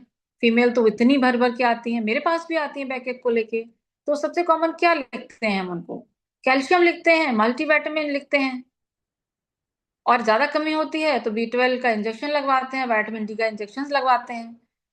तो अगेन फिर आपको क्या करना है, बहुत ही सिंपल है ना। आप जाए तो या तो फीस दे के 1000 रुपए की पर्चे पे लिखवा के लाइए, उसके बाद खाइए, या फिर अभी समझ लीजिए अभी से आप अपना सप्लीमेंटेशन करके कैल्शियम इंटेक प्रॉपर ले सकते हैं। और B12 बी कॉम्प्लेक्स प्रॉपर ले सकते हैं। इतना तो मिनिमम लेंगे ही, तभी कहीं जाके आपका। और विटामिन D3 का ये लेवल है कितना लो होता है कि हम लोग 60 lakh international unit injection form में लगा देते हैं। 60 lakh, 6 lakh international unit, sorry 6 lakh international unit stat लगा देते हैं, या ऐसे ही देना होता है तो 60,000 60,000 इंटरनेशनल यूनिट कैप्सूल फॉर्म में दे देते हैं। 10 डेज डेली दिया, फिर वीकली चल रहा है। तो अगर आपका मेंटेन है विटामिन D3, तो आप एक नॉर्मल जो हमारा डेली WHO रिक्वायरमेंट है उसके हिसाब से आप डेली का डेली खाते रहिए। अगर बहुत लो है तो एक हाई डोज विटामिन डी की आपको जरूरत पड़ती है। एंड अगेन बात आती है माइग्रेन की। माइग्रेन जो एकदम सीवियर हेडेक शुरू हो जाता है, लगता है कि किसी तरीके से ठीक ही नहीं होगा। माइग्रेन के कई ट्रिगरिंग फैक्टर होते हैं। कई बार आपको स्ट्रेस टेंशन से माइग्रेन ट्रिगर करता है, कई बार आप भूखे रहते हो तब आपको माइग्रेन ट्रिगर करता है।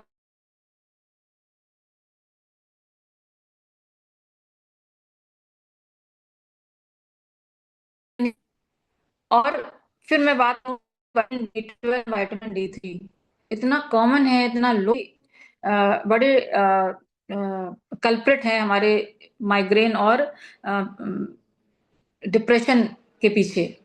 फीमेल्स आते हैं कि बिल्कुल अच्छा ही नहीं लगता है, कोई बात करने का मन नहीं करता, लगता है कोई बोले ना, चुपचाप हम सिर्फ लेटे रहें, और ऐसा लगता है, इरिटेशन होता है इनको देख के। इनफैक्ट फीमेल्स ऐसे भी आते हैं जो जिनको प्रेगनेंसी चाहिए और वो आके कहते हैं कि मैडम हमें तो अभी मतलब प्रेगनेंसी प्लान करने का ही दिल नहीं करता है, मतलब they want to plan but they want to be together, है ना, उन्हें साथ में रहने का दिल नहीं करता है, उसके लिए क्या करें। तो अगेन हमने न्यूट्रिशन की सलाह देते हैं कि आप अच्छा न्यूट्रिशन लें, आपका मेंटल स्टेटस तो ठीक रहे, कहीं ना कहीं आप जब एनर्जी फील करेंगे, अच्छा फील करेंगे, तभी तो कुछ आपको कुछ अच्छा करने का मन करेगा। ऐसे तो लगेगा कि भाई कुछ बोलो ही मत, चुपचाप से सो जाए बस।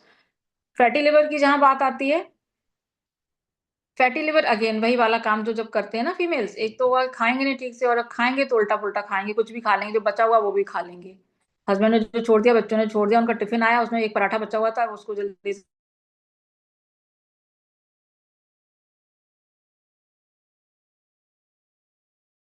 खाना चाहिए था, सूप लेना चाहिए था, वो नहीं, वो अच्छा पराठा था, वो ये खा लिया लपेट के।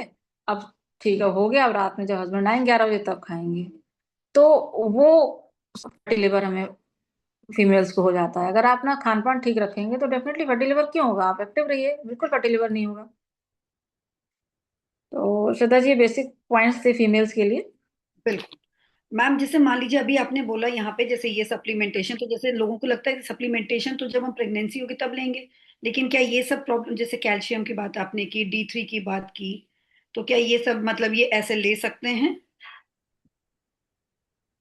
नहीं, ले सकते नहीं श्रद्धा जी। अब ये बताइए कि लेना ही पड़ेगा ना। अब एक टाइम था ना जब ये था कि बीकासूल खा लिया चल जाता था, अभी नहीं चलता है, क्योंकि अभी तो बहुत ज्यादा ही कमी हो जा रही है। जो खाना हम लोग खा रहे हैं उसमें न्यूट्रिशन तो है ही नहीं। क्या ही करें। मैं अभी आज ही बात कर रही थी, हमारे एक रिलेटिव हैं जिनके यहाँ उन्होंने गाय वगैरह पाल रखी हैं, तो हम बात कर रहे थे कि आपके यहाँ से अगर दूध आ सके, प्योर मिल्क आ सके तो हम कुछ करें। सब्जियों के लिए हम लोग प्लान कर रहे हैं कि कहाँ से हमें ऑर्गेनिक वेजिटेबल्स मिल सकती हैं, क्या करें। जो भी खा रहे हैं, फ्रूट्स खा रहे हैं, तो सब में सब एडल्टरेटेड, सब में इंजेक्शन लगे हुए हैं। जो ग्रेन्स है हमारे, जो वो सब फर्टिलाइजर इतना पड़ा हुआ है। तो हमारे पास अभी ऑप्शन नहीं है। हम ये सोचें कि हमें खाना चाहिए कि नहीं खाना चाहिए, या प्रेगनेंसी में ही खाना चाहिए। नहीं नहीं भाई, प्रेगनेंसी में तो आपको ज्यादा मात्रा में खाना है। और अभी सामान्य रूप में जब है आपको, तो आपको जो डेली है, जो आपका खान पान है, आपने अपनी थाली परोसी, उसमें आपने दाल खाई प्रोटीन के लिए, रोटी खाए कार्बोहाइड्रेट के लिए, और कुछ सब्जी वगैरह थी मल्टीविटामिन मल्टी मिनरल्स के लिए। कहते हैं ना वेजिटेबल्स में जितना कलरफुल होते हैं उतना ही इस प्रकार के विटामिन मिनरल्स होते हैं, वो आपने लिया। अब आपने कैसे लिया उसको बताइए। दाल आप क्या खा सकते हैं 10 कटोरी, तब भी पूरा नहीं पड़ेगा। विटामिन मिनरल के लिए आप सब्जियां पकाइए मत, हल्का सा बस स्टीम, स्टीम का मतलब उबाल भी नहीं डालना है, बस हल्का सा कि उनके जम्स हम चले जाएं। उसके बाद वो क्रंची क्रंची ऐसे ही खा लीजिए, एक भगोना भर के खाएंगे। कटोरा भर के नहीं कह रही, भगोना भर के।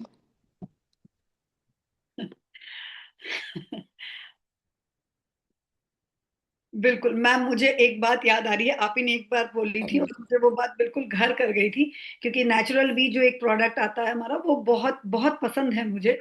और आपने एक बार बहुत अच्छे से एक्सप्लेन किया था कि जैसे आप ऐसे समझो कि शरीर जो है वो एक बहुत बड़ा सा महल है, और इस महल में सारे कमरों में ताला बंद है। मुझे आज भी वो एग्जांपल याद है आपका, कि सारे कमरों में ताला बंद है, और सारे कमरों का ताला खोलने की चाबी जो है, that is vitamin B complex. तो मतलब मैं हमेशा कहती थी सबको कि विटामिन बी कॉम्प्लेक्स सबसे इम्पोर्टेंट है, सबसे इम्पोर्टेंट है। लेकिन जब आपने वो एक्सप्लेन किया था, तो उस दिन से ना सिर्फ मुझे बल्कि सबको ये बात बहुत क्लियर हुई थी, क्योंकि आज भी मैं जितना सुन रही हूँ, आपने हर स्टेज में विटामिन बी कॉम्प्लेक्स की जरूर बात करी है ना? चलिए मैम, अब आगे नॉट बढ़। ओनली बी कॉम्प्लेक्स, कॉम्प्लेक्स के साथ मिनरल्स भी, माइक्रो मिनरल और मैक्रो एंड माइक्रो मिनरल्स भी, है ना। इसीलिए कहते हैं ना, केवल बी का सूल लेते हैं तो उसमें बी कॉम्प्लेक्स तो जाता है, लेकिन मिनरल्स नहीं जाते। मिनरल्स भी बहुत इंपॉर्टेंट है। 5 मिनट बस।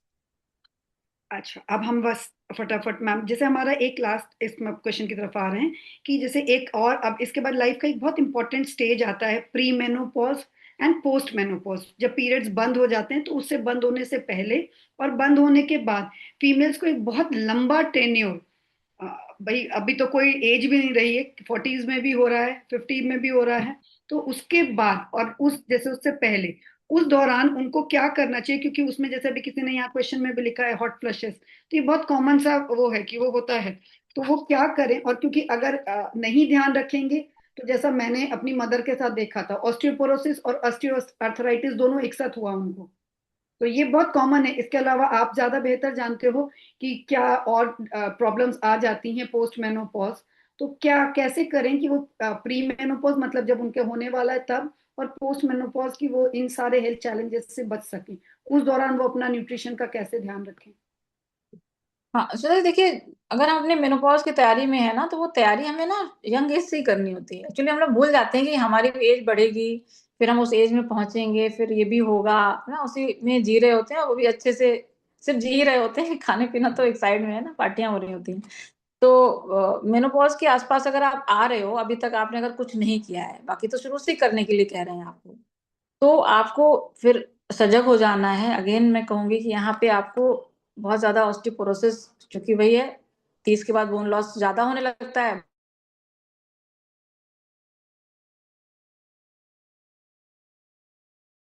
नहीं, तब तो और भी प्रॉब्लम हो जाएगी। तो बहुत इंपॉर्टेंट है, आप कैल्शियम जरूर लें उस टाइम पे, विटामिन डी जरूर लें, प्रोटीन जरूर लें, विटामिन सी जरूर लें।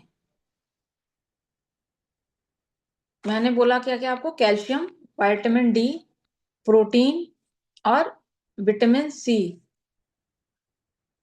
अब इतना तो इम्पोर्टेंट बोल ही दिया, अब आप लोग खुद ही बता दीजिए कि विटामिन बी कॉम्प्लेक्स और इसको क्या मुझे फिर से बोलने की आवश्यकता है? वो तो लेना ही लेना है, उसे तो छोड़ ही नहीं सकते। ठीक है ना? यानी कि vitamin B complex, micronutrient, macronutrient, calcium, vitamin D, protein और विटामिन सी। और अगर आपका फैट, थोड़े से मोटे हैं, कुछ हैं, अगर बहुत ज्यादा नॉनवेज खाते हैं, ओमेगा 3 भी ऐड हो जाएगा तो बहुत ही अच्छा रहेगा। But calcium, vitamin D, protein तो बहुत ही इंपॉर्टेंट है, मिनिमम है।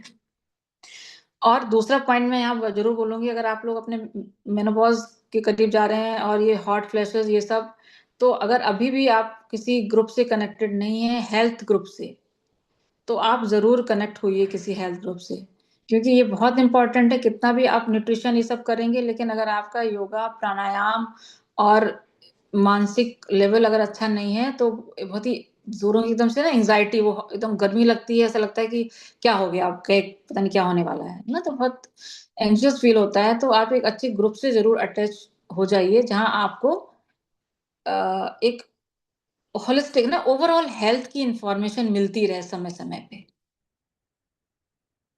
Thank you ma'am. बस अब एक लास्ट क्वेश्चन लेंगे। आप, जैसा हमें पता है भाई, जो नहीं है लखनऊ से वो तो नहीं जानते हैं, लेकिन हम जो लखनऊ से हैं वो जरूर जानते हैं, है ना, कि आप जैसा मैंने पहले भी बताया कि एक leading gynaecologist and infertility expert हैं। तो आपकी राय क्या है? क्योंकि इस पूरे दौरान में आपने बताया मल्टीविटामिन, मल्टी मिनरल्स और ये, तो आपका क्या कहना है सप्लीमेंट्स को लेकर के? कि आपका, क्योंकि लोग कहते हैं ना, अभी भी वो मिथ अभी भी चल रहा है, सप्लीमेंट नहीं लेंगे, है ना, तो सप्लीमेंट को लेके आपकी क्या सोच है? स्पेशली अगर हम बात करें तो न्यूट्रलाइट क्योंकि मुझे पता है कि जैसा मैंने बताया कि मैंने बहुत सी चीजों की प्रेरणा आपसे ली है कि हाँ ये चीज तो जरूर लेनी है, जैसे आपने अक्सर बोला है कि ये वाला चीज तो ये बेस्ट है। तो उसमें स्पेशली सप्लीमेंट्स और उसमें न्यूट्रलाइट में क्या खास है? देखिए, मैं अभी थोड़ी देर पहले बात कर रही थी कि मैंने अभी कहीं बात करी अपने फैमिली में कि वो जो आपके यहाँ गाय पली हुई है, गिरी गाय, मुझे उसका दूध चाहिए, जो यहाँ वहां से आ रहा है उसका नहीं चाहिए। तो कैसे भी अगर वो पॉसिबल हो सकता है तो देख लूं। और अभी हम लोग अपने खेतों में भी, हम लोगों ने आलू का बहुत खेती होता है हमारे साइड में, मैनपुरी तरफ, तो उधर हम लोगों ने ऑर्गेनिक करवाया है आलू, थोड़ा सा अपने घर में खाने के लिए। तो जब मैं गई ना उधर, तो देखा कि पूरे में आलू ही आलू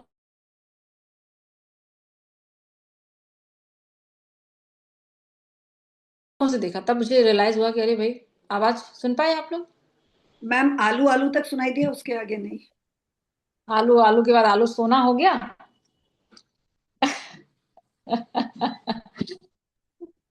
तो आलू की खेती होती है हमारी तरफ, तो हम लोगों ने थोड़े से खेत में आलू ऑर्गेनिक करवाया है, उसमें पेस्टिसाइड और ये सब नहीं डालने दिया। तो मैं गई थी अभी कुछ दिन पहले, तो वहां देखा कि जितना ऑर्गेनिक करवाया था उसका, उसके पत्तों का कलर अलग है।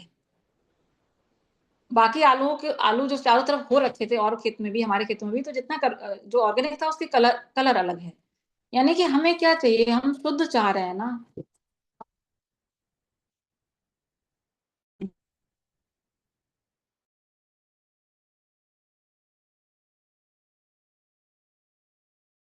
चाह रहे हैं ऑर्गेनिक, यानी कि शुद्ध चीजें जो कि अंदर जाएं अगर हमारे शरीर के अंदर, तो हमें फायदा करें, हमें नुकसान ना करें। भाई देखिए, जाहिर सी बात है, एक सामान्य कॉमन मैन को क्या लगता है कि हम ये कोई गोली खा रहे हैं, सप्लीमेंट खा रहे हैं, नुकसान तो नहीं कर जाएगा।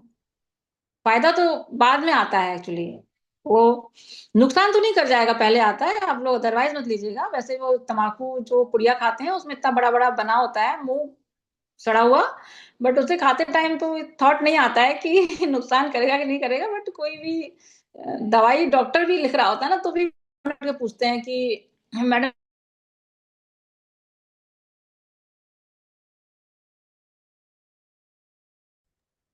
मैम आपकी आवाज चली गई थी, आपने जब वो तंबाकू वाली बात बताई उसके बाद जो बोला वो आवाज चली गई।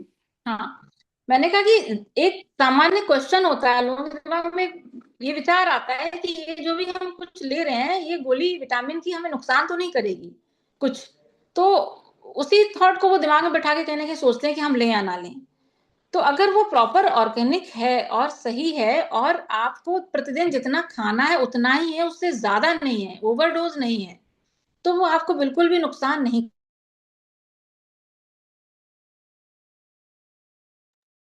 नेट प्रॉब्लम चल रहा है कुमुदनी का ना। इसके बारे में हाँ। अब मैम आपका वो आवाज तो अगेन, प्रतिदिन जितना खाना है उतना उसमें है हाँ, तो नुकसान नहीं करेगी, यहाँ तक आवाज आई।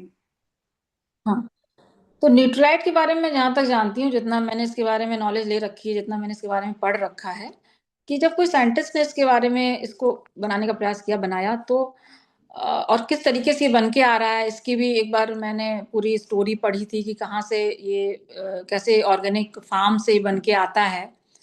तो जब ये कोई ऑर्गेनिक चीज है जिसमें सही मात्रा में चीजों का रखा गया है, कोई ऐसे पेस्टिसाइड ऐसे केमिकल इस्तेमाल नहीं करे गए हैं, कोई आर्टिफिशियल फ्लेवर जो नुकसान करें, आर्टिफिशियल कलर जो नुकसान करें इस्तेमाल नहीं करे गए हैं, तो वो आपके लिए सेफ है। अब आपको लेना, नुकसान तो नहीं कर रहा, ये तो मैं बता रही हूँ आपको। अब लेना है कि नहीं लेना है, तो फिर आप खुद ही ये खुद से क्वेश्चन पूछेगा कि आप जो थाली में खाना खा रहे हो, और एक आप बैलेंस्ड डाइट, अपनी बच्ची की किताब उठा के पढ़ लीजिएगा कि व्हाट इज बैलेंस्ड डाइट, और उस बैलेंस डाइट में क्या कितना होना चाहिए, वो आपकी उस थाली में है कि नहीं है। और अगर नहीं है तो क्या आप उसको अलग से ऐड करोगे कि नहीं करोगे। अगर आप ऐड नहीं करोगे तो एक आने वाले टाइम में धीरे धीरे करके न्यूट्रिशन आपका कम होता चला जाएगा, न्यूट्रिशन गैप रेडी तैयार हो जाएगा, जो पूरा ही नहीं हो रहा है कहीं ना कहीं। फिर वो अचानक से सडन कार्डियक अरेस्ट, सडन पता चल रहा है हमको कि वो, अरे वो तो कैंसर हो गया था उनको, वो तो लास्ट स्टेज में था। तो कुछ भी अचानक नहीं होता है। बॉडी की जो हमारी मैकेनिज्म है, वो कुछ भगवान ने ऐसी बनाई है कि बहुत ज्यादा उसको रिजेनरेशन की पावर दे के भेजी है। अगर हम लोग चाहें, जैसे पहले के लोग रहा करते थे सतयुग में, त्रेता द्वापर युग में, तो हम लोग भी 200 साल 250 साल जी सकते हैं। इंसान का जन्म उम्र तो उतना ही, तो उम्र अब घटती चली जा रही है। वो लोग भी तो इंसान ही थे ना, मैं तो ये नहीं कह रही हूँ ना, डायनासोर की बात थोड़ा ना कर रही हूँ मैं, ये डायनासोर ऐसे थे, हम तो इंसान ही थे ना, वो पहले वाले जब जो त्रेता युग सतयुग में हुए, तो उन लोग की तो उम्र बहुत लंबी लंबी हुआ करती थी। आप पढ़िएगा महाभारत में, वो लोग जब लड़ाई कर रहे हैं तो उस टाइम पे वो पता नहीं शायद 70 80 साल के हैं, जो बड़े चमकते हुए यंग दिख रहे हैं। तो ऐसा कुछ है, शायद मैंने पढ़ा था। तो एज हमारी लंबी है, लेकिन हमने अपनी एज, मतलब अपने शरीर को पहले ही उतना उस एज तक पहुंचा दिया, यानी कि उसको इतना वियर एंड टेयर, उसका खान पान इतना तोड़ मरोड़ दिया कि उसकी एज ही पहले हो गई। वो क्यों हो रही है, क्योंकि न्यूट्रिशनल गैप तैयार हो जा रहा है। तो खान पान अगर आप अच्छा रखोगे और सही जहां पे कमी है वो सप्लीमेंट आप ऐड कर लोगे, तो आपकी उम्र लंबी होगी, आप यंग लंबे समय तक रहोगे। भाई लंबे समय तक यंग रहोगे तो जाहिर सी बात है आपकी एज लंबी हो जाएगी। और आपको सडन जो ना, अचानक से ये हो गया, अचानक से वो हो गया, उनका बीपी बढ़ गया, उनको थायराइड हो गया, उनका शुगर बढ़ा हुआ है, तो ये हो गया, जो चीजें सुनने को मिलती हैं वो जल्दी नहीं मिलेंगे अपने आसपास। जी Shraddha ji. Thank you so much. इससे देखिए, क्योंकि आप लोगों के चैट में मैं क्वेश्चंस पढ़ पा रही हूँ, आपके क्वेश्चंस आ रहे हैं सप्लीमेंट ये कब तक लेना है। मेडिसिन मेडिसिन नहीं है बात हो रही, मेडिसिन के लिए आप डॉक्टर को दिखाइए और टाइम टू टाइम उसके वो आपको दी जाएगी और उसको टाइम से बंद करना होगा। अभी मैम ने बहुत क्लियरली, आप सेशन को सुना करिए ध्यान से, मैम ने बोला कि ये सप्लीमेंट है, ये आप देखिए कि आपकी थाली में जब तक न्यूट्रिशन की कमी है तब तक आपको ये सप्लीमेंटेशन की जरूरत है। बहुत क्लियर शब्दों में मैंने, इससे सरल नहीं बताया जा सकता कि आपकी थाली में 6 की किताब उठाइए और उसमें पढ़िए कि क्या कितनी मात्रा में न्यूट्रिशन चाहिए। अगर आपको नहीं वो उतना भी पेन नहीं लेना है तो जिसने आपको यहाँ कनेक्ट किया है उनसे पूछिए कि हमें बताइए एक बैलेंस डाइट क्या होती है, और उसके बाद आप देखिए अगर आपकी थाली में वो बैलेंस डाइट है तो आपको सप्लीमेंटेशन की जरूरत नहीं है। अगर नहीं है तो आपको उसकी जरूरत है। जैसे भी मैम ने बोला ना कि मैम वेजिटेरियन है, वो दूध दही एवरीडे ये ध्यान देते हैं कि उनकी डाइट में पनीर भी हो, स्प्राउट्स भी हो, फिर भी उनका प्रोटीन रिक्वायरमेंट पूरा नहीं होता है। तो अगेन आपको ये देना है। अब मैं फटाक से, क्योंकि टाइम बहुत कम है और हम ऑलरेडी थोड़ा सा आगे बढ़ चुके, 2 क्वेश्चंस लूंगी। एक क्वेश्चन किसी का था, अब मैं माँ हूं तो थोड़ा पिघल जाऊंगी, किसी का था वो उनके बच्चे के लिए कि उनकी 17.5 साल की बच्ची है और उसको माइग्रेन हो रहा है पिछले 2 साल से। तो उसके लिए अगर आप यहाँ हो तो प्लीज हैंड रेज करिए और अपना क्वेश्चन खुद पूछिए, चैट में मत डालिए, आप हैंड रेज करिए। मनोरमा जी ने हैंड रेज किया, सर प्लीज अगर आप थोड़ी हेल्प करिए मुझे, क्योंकि मेरे को स्क्रीन पे हैंड रेज तो दिख रहा है लेकिन ये लोग क्यों नहीं दिख रहे मुझे फ्रंट स्क्रीन पे।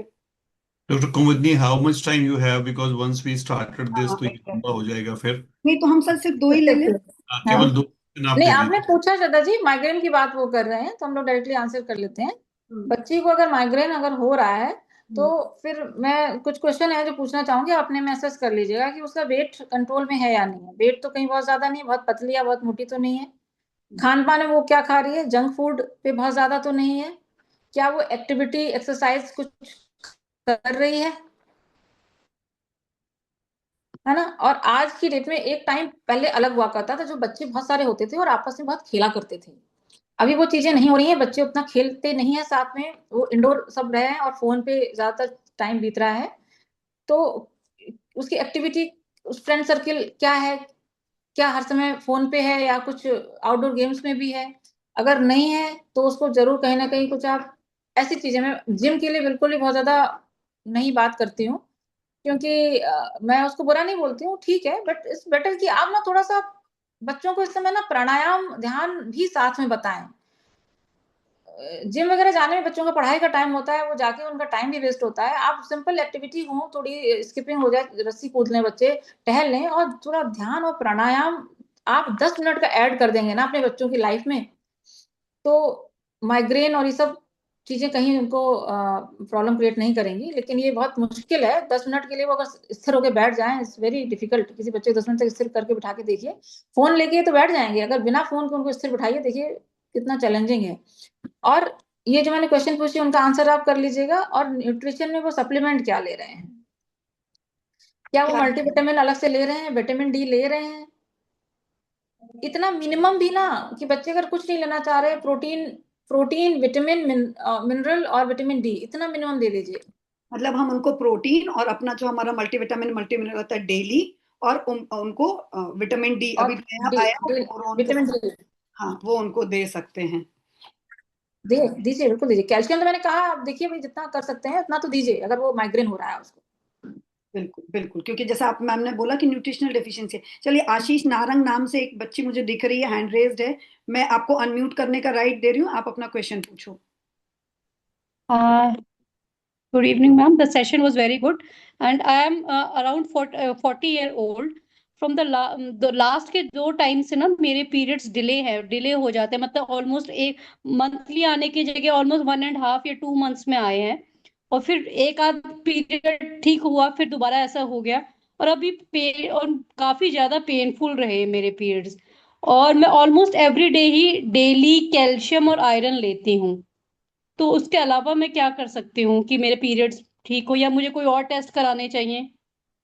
हाँ, 2 क्वेश्चन मैं पूछूंगी। सबसे पहले बात कि आप डेली और कैल्शियम कितने समय से ले रही हैं। कह सकते थे 2-3 महीने से तो ऊपर ही हो गया, रेगुलरली 2-3 महीने से ऊपर हो गया रेगुलरली।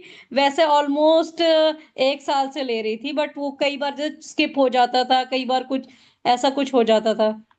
एंड ओमेगा भी ऑल्सो, ओमेगा वेरी भी गुड। लेती हूँ रोज। वो आप लेते रहिए, ठीक है ना। अभी बीच में स्किप होने से भी प्रॉब्लम होती है। मेरे पास अभी आज सेशन मैंने वजह से थोड़ा सा लेट हुआ, कनेक्टिविटी की वजह से, वरना मैं आपको अपना ही एक इंसिडेंट शेयर कर देती कि बीच में अगर स्किप करते हैं तो फिर कैसे प्रॉब्लम्स आ जाती हैं।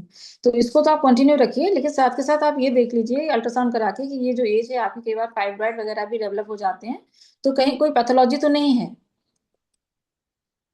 हेलो। अल्ट्रासाउंड कहाँ का अल्ट्रासाउंड, क्या मैम? स्टमक आप का एक, कराना है? हाँ, आप अपने पेट का लोअर एब्डोमेन का एक अल्ट्रासाउंड या टीवीएस करा के देख लीजिए कि यूट्रस में कोई इश्यू तो नहीं है, कोई पैथोलॉजिकल इश्यू तो नहीं है। अगर वो सब नहीं है तो फिर अगर चीजें कंटिन्यू करेंगी तो आपको धीरे धीरे करके कहीं ना कहीं आराम होना चाहिए। लेकिन आप रूल आउट करिए कि कहीं कोई बड़ी मेजर कोई पैथोलॉजी तो नहीं साथ में है। वो रूल आउट करके फिर आप कनेक्ट हो सकते हैं कि अगर वो नहीं है तो फिर पेन क्यों हो रहा है। ठीक है thank you, ma'am, thank thank you you ma'am. Ma'am. देखिए, मैं अगेन फिर अब यहाँ से मैम की बात को थोड़ा सा आप लोगों के साथ कंक्लूड करूंगी। अगर आपको कोई मेडिकल इशू है तो आप प्लीज आपका, अगर आप लखनऊ से हैं तो आप मैम को कांटेक्ट कर सकते हैं। अगर आप लखनऊ से बाहर से हैं तो आपके एरिया में जो भी लीडिंग गायनाकोलॉजिस्ट हैं आप उनको कंसल्ट कर सकते हैं, उनको एक बार मिलिए। और जैसा मैम ने बोला कि कुछ और पैथोलॉजिकल मतलब कुछ और मेडिकल रीजन से तो वो प्रॉब्लम नहीं है, अगर नहीं है तो फिर आपको जिसने यहाँ कनेक्ट किया है फिर वो सप्लीमेंटेशन से। अगेन एक एग्जांपल से मैं अपनी बात को यहाँ पे क्लोज करूंगी। आपके शरीर में जैसे मैम ने बोला कि वो ध्यान कब से रखना चाहिए, जब वो बच्ची 5-6 साल की 8 साल की हो रही है तब से। और हमने 2 महीने और 6 महीने, तो हमने डेफिशिएंसी क्रिएट करने के लिए 40 साल लगाए हैं और हमने 40 महीने भी नहीं खाए और हम सोचते हैं हम ठीक हो जाएं। ऐसा कैसे होगा? ऐसा तो सिर्फ भगवान जी कर सकते हैं, जादू, है ना?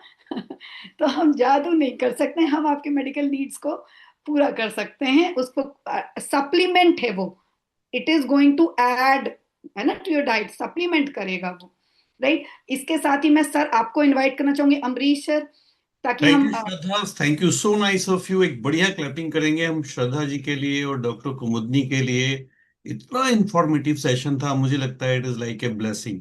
तो हम लोगों ने आज बहुत सीखा, सब लोगों ने कंबाइन करके। और जो कुमुदनी जी ने यहाँ कहा, देखिए जो एक ही सेशन होता है ना, केवल एक सेशन से हमें इंफॉर्मेशन मिलता है, लेकिन अप्लाइड नॉलेज जो है वही पावर होता है। तो उनका एक बहुत ही बेहतर सजेशन था कि just get associated with the right association. और फिटमी कम्युनिटी का ऐसा प्लेटफॉर्म है, क्योंकि देखिए जो भी सेशन आज आपने अटेंड किया है, ये हमारी हैबिट्स को चेंज करने के लिए इनफ नहीं है। जब तक हम रिपीटेडली वो इन्फॉर्मेशन नहीं लेते हैं तब तक हमें उसका एक लॉन्ग टर्म बेनिफिट नहीं मिलता है। तो मैं आप सब लोगों को जरूर ये सजेस्ट करूंगा, हमारे जितने भी यूजर्स होते हैं उनके लिए हम सारी ये चीजें फ्री ऑफ कॉस्ट अवेलेबल कराते हैं। You just get associated with the Fit Me community, क्योंकि टाइम टू टाइम ये, कितने लोगों को ये सेशन इंफॉर्मेटिव लगा आज? कितने लोगों को लगा के फायदा हुआ? जानकारी ही बचाव है, हम हमेशा सुनते आए हैं बचपन से, जानकारी ही बचाव है। हम पर्सनल क्वेश्चंस यहाँ पर नहीं ले पाएंगे क्योंकि डॉक्टर कुमुदनी के पास बहुत ही लिमिटेड टाइम है। मैं चाहता हूँ एक बार हम उन सबको मैं अनम्यूट करने का ऑप्शन दे रहा हूँ, फिर एक बहुत इंपॉर्टेंट टेस्टिमनी हम यहाँ पर शेयर करेंगे आपके साथ। मैं मानसी को यहाँ पर इनवाइट करूंगा जो पोस्ट प्रेगनेंसी अपना एक्सपीरियंस शेयर करेंगी कि वो फिटमी कम्युनिटी से जुड़ी और उन्होंने जो ये सप्लीमेंट है जो डॉक्टर कुमुदनी ने बताया वो वहां पर उनको यूज किया और कितना उनको बेनिफिट हुआ during the pregnancy and after pregnancy. तो मैं मानसी को यहाँ पर रिक्वेस्ट करूंगा, मैं डॉक्टर कुमुदनी मानसी को यहाँ पर इनवाइट करता हूँ, वो अपना एक्सपीरियंस शेयर करेंगे कुछ शब्दों में। So Mansi, if you can raise your hand. Okay, मैं आपको अनम्यूट कर रहा हूँ। She is in Ghaziabad and वो अपना एक्सपीरियंस, उन्होंने खुद कहा कि मैं अपना एक्सपीरियंस शेयर करना चाहती हूँ, ये जो बेनिफिट है। यस मानसी, हाँ, यू। हेलो, नमस्ते एवरीवन। मेरे साथ मेरा जो एक्सपीरियंस है, मतलब मेरी सेकंड डॉटर अभी 1 साल पहले हुई है। तो जो मेरा फर्स्ट जब मेरी डॉटर हुई थी तब मैंने सप्लीमेंट्स पे इतना ध्यान नहीं दिया था। और प्रेगनेंसी में तो मैंने खाए थे सप्लीमेंट्स, बट प्रेगनेंसी के बाद जब मैं लैक्टेटिंग थी तब मैंने इतना सप्लीमेंटेशन नहीं किया, और मैंने 2 इयर्स तक अपनी एल्डर डॉटर को भी ब्रेस्ट फीड किया था। तो मेरी बॉडी में ना पोस्ट डिलीवरी के बाद जो वीकनेस और वो सब रही, तो मेरे को एकदम आई वाज श्योर कि this time I will not repeat this. तो मैंने अमरीश सर के साथ रेगुलर टच पे रही, उन्होंने मुझे जो जो सप्लीमेंट्स बोले मैंने थ्रू आउट अपनी प्रेगनेंसी खाए। और अभी भी मैं जैसे अभी भी 1 ईयर ओल्ड, तो वो लैक्टेटिंग है, फुल ब्रेस्ट फीड है, ब्रेस्ट फेड चाइल्ड है। तो अभी भी मैंने थ्रू आउट वो जैसे मैम भी बता रही थी, डॉक्टर, जो सप्लीमेंट्स हैं वो सप्लीमेंट्स पूरे प्रॉपरली खाए, प्लस जो आप लोग के सेशंस और अमरीश सर के साथ जो 1-to-1 बात करके जो उन्होंने हेल्थ टिप्स देते हैं, अपना लाइफस्टाइल ऑल्टर किया अपना। जैसे मुझे एसिडिटी की बहुत मेजर प्रॉब्लम थी, उसी की वजह से मैं सबसे पहले जुड़ी भी थी। तो अब अभी मैं मतलब I am very happy to share कि मेरी जो पहले प्रेगनेंसी से पहले जो मेरा वेट था वो अचीव हो गया है, प्लस जो मेरी फिटनेस थी, जो मेरी हेल्थ कंडीशंस थी, जो फ्लेक्सिबिलिटी थी, वो with in an year, in fact 6-7 months के बाद ही मैं वापस अपनी सब चीज अचीव हो गया था। और अभी भी अभी आप समझ सकते हैं 1 साल के बच्चे के साथ कितना भागना होता है, तो वो सब मैं बहुत अच्छे से अचीव कर पा रही हूँ। और मेरा ध्यान ना अपने ऊपर बहुत रहता है अब, कि बच्चे को तो तभी होगा जब मैं अपने ऊपर, जैसे कि आप लोग भी बोलते हैं और अमरीश भैया ने भी मेरे को यही सब दिखाया था कि तुम अपना करोगी तभी उसको मिलेगा। तो फिर और मेरे साथ ये बेनिफिट हुआ कि जब मैंने किया तो मेरे हस्बैंड, मेरे बच्चों, सब पे प्रोटीन कितना कैसे चला जाए, मतलब मेरी नजर सिर्फ कंपोनेंट्स पे रहती है। और एज अ फैमिली हमने इसको बहुत, हमें हेल्प किया और बहुत अच्छा एक्सपीरियंस था। तो थैंक यू सो मच, आप लोगों ने आज भी बहुत अच्छा सेशन था, और थैंक यू सो मच, आप लोग की वजह से हम लोग की लाइफ बहुत बेटर हुई, एंड आई एम श्योर कि आगे भी हम लोग कंटिन्यू करेंगे and we can inspire other as well. Thank you. Thank you Mansi, thank you. और मानसी जिस स्पिरिचुअल ऑर्गेनाइजेशन से हम जुड़े हैं, ना केवल अपने दोनों बेटियों को संभालती है, बल्कि 30-40 बच्चे जो हमारे बाल विहार के हैं उनको भी संभालती है बहुत effectively. Thank you Mansi, thank you. So thank you doctor Kumudini, thank you Shraddha, so nice of you. मैं चाहता हूँ एक बार मैं सबको अनम्यूट करने का ऑप्शन दे रहा हूँ। हम डॉक्टर कुमुदनी को यहाँ पर सब लोग उनको थैंक्स गिविंग कर सकते हैं, क्योंकि मुझे लगता है आज का जो सेशन है हम सब लोगों के लिए बहुत यूजफुल रहा है। अब आप अनम्यूट कर सकते हैं और डॉक्टर कुमुदनी को सब लोग थैंक्स कह सकते thank you ma'am. Thank you, Thank ma'am. Thanks, Thank you, ma'am. ma'am. Thank Thank you, ma'am. Thank you, ma'am. Thank you, ma'am. Thank you ma'am. Thank you, ma'am. Thanks, ma'am. Very nice. Thank you, ma'am. Very nice जानकारी, ma'am. Thank you, ma'am. Yeah. Thank you, ma'am. Very nice. कुमुदनी for your valuable time. Very nice Thank you, talking, ma'am. ma'am. तो आप लोग well connected रहिए हमारे साथ, हमारी Fit Me community का पार्ट बनिए, और जो हमारा गोल थैंक यू 25 मैम। लाख परिवारों को हेल्दी करने का, उस ऐसे सेशन कंटिन्यू कीजिए जल्दी सर, सब अमरीश लोग। सर। जी हाँ, ऐसे सेशन महीने में 2 बार कम से कम। हाँ, बिल्कुल सर, बिल्कुल। Well, your suggestion is well taken. बिल्कुल बिल्कुल हम करेंगे। मंथ में 2 बार नहीं, हम मंथ में कोशिश करते हैं 3 बार करने के लिए। तो आप लोग कनेक्टेड रहिए, क्योंकि आपके सहयोग से ही हम एक स्वस्थ भारत का निर्माण कर सकते हैं।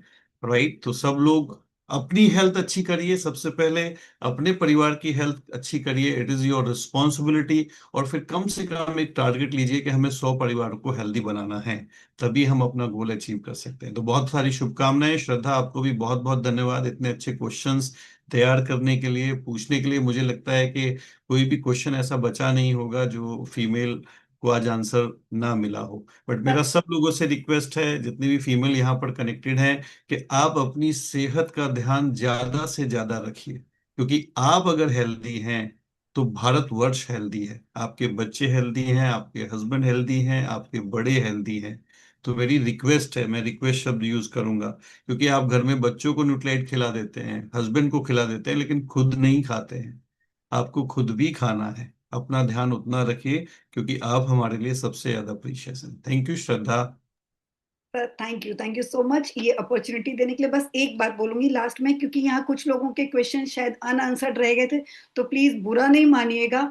मैम का टाइम हमें बहुत मुश्किल से मिलता है, डॉक्टर कुमुदनी जी का हम नहीं ले सकते थे। आप देख रहे थे उनको बार बार, उनकी एक बच्ची है 1.5 साल की, तो वो बार बार पीछे से कोई उनको बुलाने आ रहा था, है ना। वो सुबह से यहाँ होंगी, पता नहीं यू आगे कैन क्या। Be in touch with your host. आप अपने होस्ट के साथ टच में रह के अपने क्वेश्चन जो हैं हमारे हेल्थ कोच तक पहुंचा सकते हैं, मेरे तक पहुंचा सकते हैं।